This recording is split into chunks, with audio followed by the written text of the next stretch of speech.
Good morning everyone, welcome to Beta maths academy. अभी अपन जो आरआरबी एएलपी के जो पेपर हुए थे उनकी सीरीज का सॉल्यूशन कर रहे थे। तो आज अपन 27 को जो थर्ड शिफ्ट हुई थी उसका सॉल्यूशन करेंगे। तो चलो स्टार्ट करते हैं। आज का पहला प्रश्न है, कांच के स्लैब को किसी मुद्रित पदार्थ के ऊपर रखा जाता है तो मुद्रित पदार्थ दिखाई देते हैं और यह प्रकाश के किस गुण के कारण होता है। तो ये जो प्रकाश के, तो देखो ऑप्शन है उठे हुए अपवर्तन, दबे हुए परावर्तन, दबे हुए अपवर्तन और उठे हुए परावर्तन। तो देखो जो भी मतलब अगर आप इस एग्जाम्पल से समझ सकते हो कि अगर कोई पानी का बीकर भरा हुआ है, ठीक है, उसमें अगर कोई सिक्का रखा हुआ है तो सिक्का अपन को थोड़ा सा ऊपर उठा हुआ दिखाई देता है। ये किस कारण से होता है? ये प्रकाश के अपवर्तन के कारण होता है। या फिर अगर कोई पेंसिल, पानी में पेंसिल रखी हुई होती है तो वो पेंसिल अपन को मुड़ी हुई दिखाई देती है। अगर कोई चीज़ मुड़ी हुई दिखाई देती है या फिर कोई चीज़ थोड़ी अपन को ऊपर उठी हुई दिखाई देती है तो वो किस कारण से होता है? प्रकाश के अपवर्तन के कारण होता है। तो अपना आंसर है, प्रश्न है कि एक मोटे कांच के स्लैब को किसी मुद्रित पदार्थ के ऊपर रखा जाता है तो मुद्रित पदार्थ दिखाई देता है। यह किस कारण होता है? उठे हुए अपवर्तन के कारण होता है। तो इसका आंसर क्या होगा? ऑप्शन ए करेक्ट होगा। अगला प्रश्न है, निम्नलिखित में से कौन विषमांगी मिश्रण का उदाहरण है? कि जो हिटेरोजेनियस मिक्सर होता है उसका एग्जाम्पल क्या है? हिटेरोजेनियस मिक्सर जो होता है उसमें क्या होता है कि जो सोल्यूट और सॉल्वेंट होते हैं अपन उन दोनों को अलग अलग देख सकते हैं। जो होमोजीनियस सॉल्यूशन होता है उसमें अपन सोल्यूट और सॉल्वेंट को दोनों को अलग अलग नहीं कर सकते हैं। तो पानी में घुला हुआ नमक, नमक अपन को कौन सा दिखाई देता है? तो ये गलत हो गया। पानी में घुला तेल, इसको एक बार ऑप्शन छोड़ते हैं। ऑप्शन सी है पानी में घुला हुआ कॉपर सल्फेट का पाउडर जो अपन को दिखाई नहीं देता। पानी में घुली चीनी, तो ये अपन को दिखाई नहीं देते हैं। ऑप्शन इसका करेक्ट होगा वो होगा बी, कि पानी में अगर अपन तेल डालते हैं तो पानी के ऊपर एक तेल की परत बन जाती है। तो मतलब कि उस तेल को और पानी को अपन दोनों को अलग अलग देख पा रहे हैं, उसका सोल्यूट और सॉल्वेंट दोनों अलग अलग अपन को दिखाई दे रहे हैं। इसलिए इसका आंसर जो होगा वो क्या होगा? ऑप्शन बी होगा और यह है हिटेरोजीनियस मिक्सर का एग्जाम्पल होता है। अगला प्रश्न है, यौवन संबंधी परिवर्तन का एक उदाहरण बताएं जो यौन परिपक्वता का संकेत देता है। तो इसका ऑप्शन है, देखो फर्स्ट ऑप्शन है अलग तरह से व्यवहार करना। ऑप्शन बी है बाल विकास के नए पैटर्न। ऑप्शन सी है बाल, देखो इसमें ऑप्शन जो इंग्लिश में है वो सही है, new hair growth pattern, increase in height, और ऑप्शन 4 है मूड स्विंग। तो इसका जो परिपक्वता की अपन को मैच्योरिटी अगर एक बच्चे में आनी स्टार्ट होती है, एक लड़का होता है या फिर एक लड़की होती है। लड़का जो होता है उसमें 13 से 14 की आयु में परिवर्तन होना स्टार्ट हो जाते हैं और जो एक लड़की होती है उसमें 11 से 12 की एज में परिवर्तन होने स्टार्ट हो जाते हैं। तो इसके अकॉर्डिंग अपन को पूछा है तो अपने ऑप्शन क्या होगा? बी करेक्ट होगा, new hair growth pattern option सही होगा। अगला प्रश्न है, कृषि प्रयोजनों के लिए गन्ना, गुलाब, अंगूर जैसे कई पौधों को उगाने के लिए लेयरिंग या ग्राफ्टिंग जैसी विधियों में उपयोग की जाने वाली प्रजनन विधि कौन सी होती है? तो बीजाणु निर्माण, स्पोर फॉर्मेशन नहीं, फर्मेंटेशन नहीं, और ये एक वेजिटेटिव रिप्रोडक्शन होता है, वो होता है कि पौधों को उगाने के लिए लेयरिंग करी जाती है या फिर ग्राफ्टिंग करी जाती है। तो इसके लिए क्या होता है? वेजिटेटिव प्रोपगेशन होता है। वानस्पतिक परिवर्धन कहाँ? वानस्पतिक परिवर्धन के लिए जो ये ग्राफ्टिंग होती है और लेयरिंग का यूज करा जाता है। वेजिटेटिव प्रोपगेशन ये होता है कि जो प्लांट्स होते हैं उसके किसी भी भाग को, जैसे लीव्स होती हैं उसको लेके अलग उगा दिया जाता है, या फिर जो रूट होती है, स्टेम होता है, इनको और काट के अलग लगा दिया जाता है और उससे पूरे प्लांट का फॉर्मेशन हो जाता है। ये क्या होता है? वेजिटेटिव प्रोपगेशन होता है। तो अपना ऑप्शन बी सी क्या होता है? सही होता है। और जो ग्राफ्टिंग और लेयरिंग जो मेथड्स होते हैं वो इनके लिए इनको जो बैक्टीरिया वायरस वगैरह से बचाने के लिए ये विधियां काम में ली जाती है। ऑप्शन सी इसका करेक्ट आंसर होगा। अगला प्रश्न है, पीने के पानी को कीटाणु मुक्त करने के लिए निम्नलिखित में से किसका उपयोग करा जाता है? कि पानी को फिल्टर करने के लिए उसमें जो बैक्टीरियाज वगैरह पाए जाते हैं उसको खत्म करने के लिए जो काम में लिया जाता है उसे क्या कहते हैं? ब्लीचिंग पाउडर CaOCl2 का यूज करा जाता है। तो ऑप्शन ए अपना क्या होगा? सही होगा। NaOH ये क्या है? बेकिंग सोडा NaHCO3 और ये क्या है? Running soda Na2CO3। अगला प्रश्न है, जब कैल्शियम ऑक्साइड जल के साथ तीव्र अभिक्रिया करके बुझा हुआ चूना बनाता है तो किस प्रकार की अभिक्रिया होती है? कैल्शियम ऑक्साइड CaO जो होता है ये होता है बिना बुझा चूना।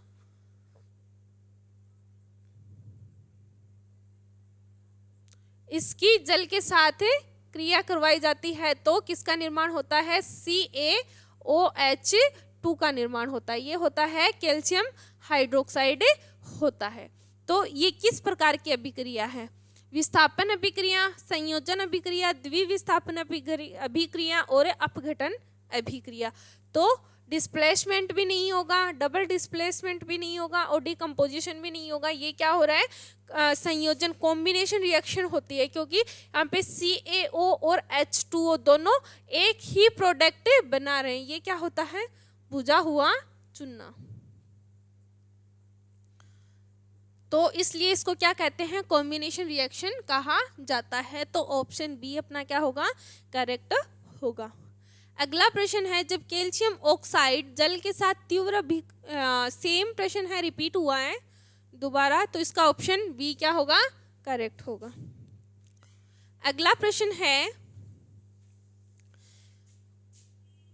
विद्युत धारावाही चालक द्वारा उत्पादित चुंबकीय क्षेत्र रेखाओं का पैटर्न क्या होगा? ठीक है, तो इसका ऑप्शन फर्स्ट है ड्राइवर से संबंधित किसी भी पैरामीटर पे निर्भर करता है। कि विद्युत धारावाही चालक में जो चुंबकीय क्षेत्र रेखाएं होती हैं वो किस पे डिपेंड करती हैं, ये अपना प्रश्न है। तो फर्स्ट ऑप्शन है ड्राइवर से संबंधित किसी भी पैरामीटर पे निर्भर नहीं करती हैं, गलत ऑप्शन है। कंडक्टर की लंबाई पे डिपेंड करती हैं, ये भी गलत है। और स्लिक की मोटाई पे निर्भर करती है, ये भी गलत है। इसका जो सही आंसर है वो है कंडक्टर के आकार पे क्या करती हैं? निर्भर करती हैं। तो ऑप्शन डी इसका करेक्ट आंसर हो जाएगा। अगला प्रश्न है, निम्न में से कौन मूत्राशय के दबाव को नियंत्रित करता है? कि यूरिनरी ब्लैडर के प्रेशर को कौन कंट्रोल करता है? जो नर्वस सिस्टम होता है, इसमें जो नर्वस सेल पाई जाती हैं वो क्या करती हैं? इसका कंट्रोल करती हैं। तो अपना ऑप्शन बी करेक्ट हो जाएगा। अगला प्रश्न है, द्रव्यमान m का एक पिंड जमीन से h ऊंचाई पे ले जाया जाता है तो पिंड की गुरुत्वाकर्षण संभावित ऊर्जा क्या होगी? गुरुत्वाकर्षण के कारण त्वरण क्या है? g है। तो जो इसमें स्थितिज ऊर्जा पूछी है, m का एक पिंड जमीन से h ऊंचाई पे ले जाया जाता है, मतलब उसकी स्थिति चेंज करी जाती है। तो जो स्थितिज ऊर्जा होती है वो क्या होती है? mgh होता है। g यहाँ पे क्या है? ग्रेविटेशनल एक्सीलरेशन होता है। m यहाँ पे मास है, h क्या है? यहाँ पे हाइट है। तो ऑप्शन बी अपना क्या होगा? करेक्ट होगा। अगला प्रश्न है, यदि ठोस पदार्थों का टेम्परेचर बढ़ा दिया जाता है तो क्या होगा? कि अगर कोई सॉलिड स्टेट में है कोई पदार्थ, अगर इसका टेम्परेचर बढ़ा दिया जाता है तो जो सॉलिड स्टेट में जो कण होते हैं वो क्या होते हैं? मेल्ट होना स्टार्ट हो जाते हैं। अगर मेल्ट होएंगे तो क्या होएगी, उसकी एनर्जी गतिज ऊर्जा क्या होगी, बढ़ जाएगी और कण क्या करेंगे, अनियमित रूप से गति करने लग जाएंगे। तो देखो इसके अकॉर्डिंग अपना ऑप्शन कि कणों की गतिज ऊर्जा बढ़ जाएगी सही लग रहा है। मैंने अभी बताया है कि कण गति करना स्टार्ट कर देते हैं और वो भी कौन सी होती है, अनियमित गति होती है। सेकंड है ठोस का आकार वही रहेगा, बिल्कुल भी नहीं, अगर टेम्परेचर बढ़ा देंगे तो ये पिघलना स्टार्ट हो जाएगा। फिर है ठोस पदार्थ पर टेम्परेचर का कोई प्रभाव नहीं पड़ता, गलत है। कणों की गतिज ऊर्जा कम हो जाएगी, इसका आंसर क्या होगा, ऑप्शन ए। जैसे आप लिक्विड के एग्जाम्पल से समझ सकते हो कि अगर पानी को गर्म करा जाता है तो पानी बॉईल होता है, तो उसमें कण क्या होते हैं, अनियमित रूप से गति करते हैं और उसमें काइनेटिक एनर्जी पाई जाती है। वैसे ही सॉलिड को गर्म करा जाता है तो वो मेल्ट हो जाता है, जैसे उसकी गतिज ऊर्जा बढ़ जाती है और जो अनियमित गति करना स्टार्ट कर देते हैं।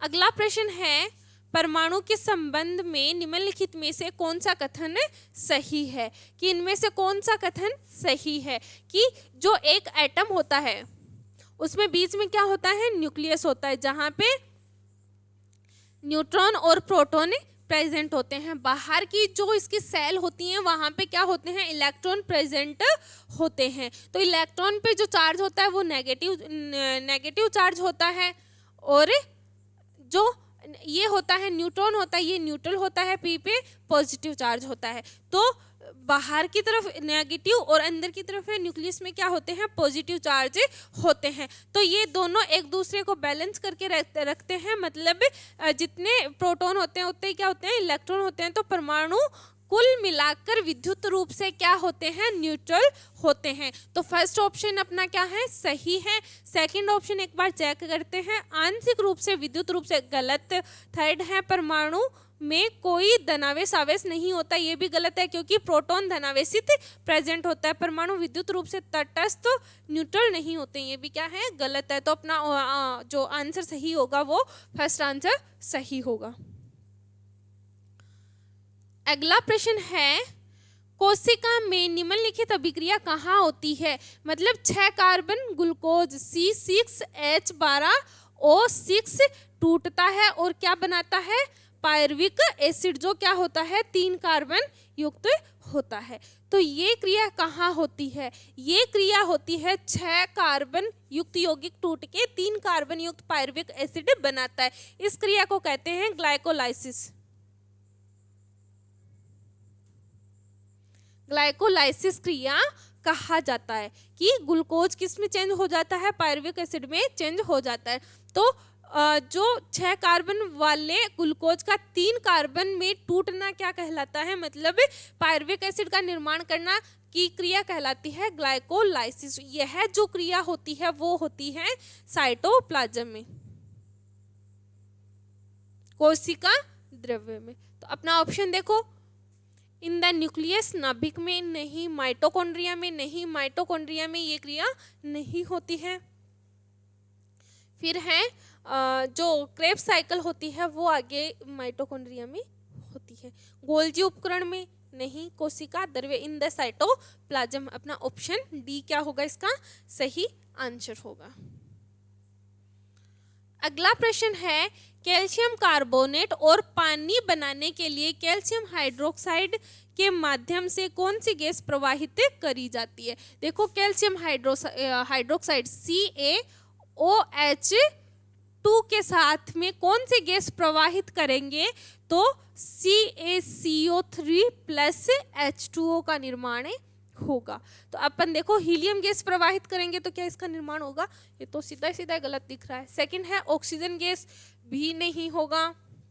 थर्ड है हाइड्रोजन गैस, भी नहीं होगा। इसमें कौन सी गैस प्रवाहित करी जाती है, कार्बन डाइऑक्साइड गैस प्रवाहित करी जाती है। तो किसका निर्माण होता है, कैल्शियम कार्बोनेट का निर्माण होता है और जल का निर्माण होता है। ऑप्शन डी इसका सही आंसर होगा। अगला प्रश्न है, कौन सी ग्रंथि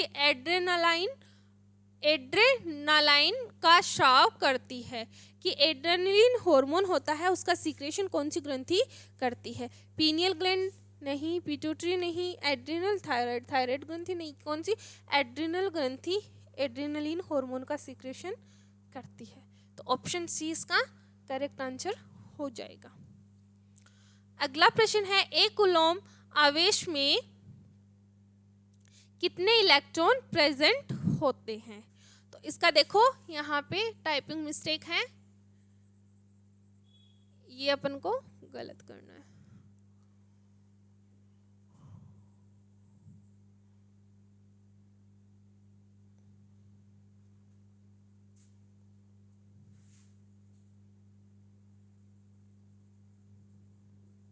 ये गलत करना है।